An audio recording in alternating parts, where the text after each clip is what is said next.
আসসালামু আলাইকুম। আজকের দিনটি একটি ঐতিহাসিক দিন।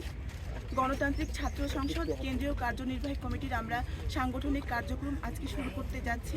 আমাদের জুলাইয়ের গণ অভ্যুত্থানে যে সূর্য সন্তানরা রয়েছে তাদের রায়ের বাজার বদ্ধভূমিতে তাদের কবর জিয়ারতের মাধ্যমে এখন আমাদের মাঝে কিছু কথা বলবেন গণতান্ত্রিক ছাত্র সংসদ কেন্দ্রীয় কার্যনির্বাহী কমিটি ঢাকা বিশ্ববিদ্যালয়ের আহ্বায়ক জনাব আব্দুল কাদের।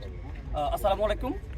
আমি শুরুতে স্মরণ করতে চাই জুলাই বিপ্লবের যে আমাদের শহীদ ভাইরা আছেন তাদের আত্মার মাগফিরাত কামনা করতে চাই। একই সাথে আমাদের যে আহত ভাইরা আছেন যারা এখন হাসপাতালে বেডে কাতরাচ্ছেন তাদের দ্রুত সুস্থতা আমরা কামনা করতে চাই।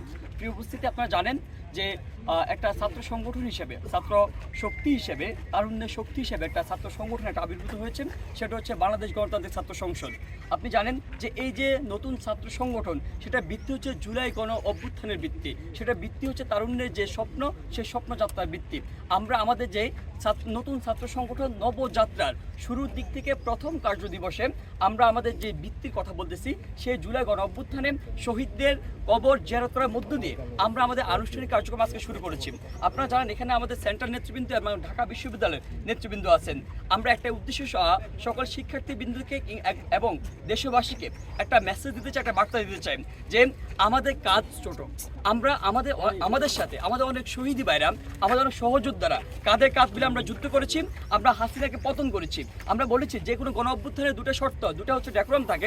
সেটা হচ্ছে প্রথম যে বিদ্যমান যে ব্যবস্থা আছে সেই বিদ্যমান ব্যবস্থাকে উপড়ে ফেলাম, একই সাথে নতুন বন্দোবস্ত, নতুন ব্যবস্থা হাজির করাম। সেই জায়গা থেকে আমরা আমাদের প্রথম দায়িত্ব আমরা সম্পন্ন করেছি। আমরা ফ্যাসিস্ট হাসিনাকে দেশ থেকে খেদিয়েছি। এখন আমাদের দ্বিতীয় দায়িত্ব হচ্ছে ক্যাম্পাস থেকে ক্যাম্পাস পর্যায়ে এবং জাতীয় পর্যায়ে নতুন বন্দোবস্ত, নতুন ব্যবস্থা হাজির করাম।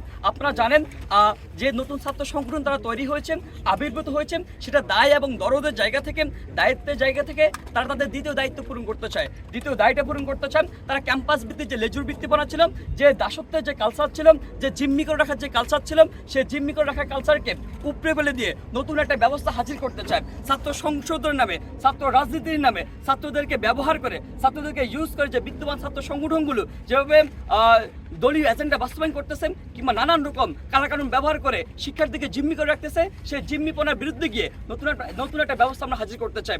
আপনাদেরকে আবারও ধন্যবাদ জানিয়ে আমি আমার গুটি কয়েক কথা শেষ করছি। আসসালামু আলাইকুম রহমতুল্লাহ।